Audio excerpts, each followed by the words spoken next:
Hello everyone, আমরা এখন dahlia Teesta ব্রিজের শেষ পরিকল্পনার আমরা যে তিস্তা ব্রিজের পানি উৎপন্নভাবে 30 সেন্টিমিটার উপর দিয়ে বয়েছে সেই পানি দেখার জন্য আমরা ডালিয়া তিস্তা ব্রিজে আসছি। আসার পর আমরা যেটা দেখতে পারতেছি যে আমাদেরকে একটা আনন্দ ভাব লাগতেছে। আনন্দ ভাবটাকে আমাদেরকে বুকের ভিতর পাথর চাপা দেওয়া লাগতেছে যে আমাদের আনন্দ করে একদিক দিয়ে আরও কত লোকজন বন্যাতে বাড়ি ঘর দর চলে যাচ্ছে এবং গরু বাছুর এবং বিভিন্ন প্রকার একটা জিনিস নিয়ে এদিকে চাপে আসতেছে।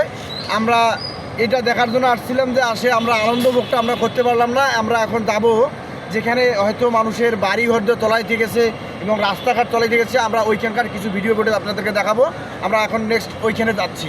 আমরা এখন আছি ডালিয়া তিস্তা ব্রিজের গেটের পিছনেই যে আমরা জায়গাটা আছে অবসরের সাইডে, আমরা এখানে দাঁড়িয়ে আছি। সেই ভিডিওটা এখানে করলাম। এখন আপনারা দেখবেন যে আমরা এখন যাব যে সীমান্ত বাজার সাধুর বাজারের যে রাস্তা আছে সেই রাস্তার যে রাস্তা বাঁধ ভাঙিয়ে দিছে সেই রাস্তার বাঁধ ভাঙানোর যা আমরা ভিডিওটা করব। ওখানে যাব, কিছু লোকজনের সাথে সাক্ষাৎকার নিব আমরা। আপনারা পরবর্তীতে আমাদের ভিডিওটা দেখেন।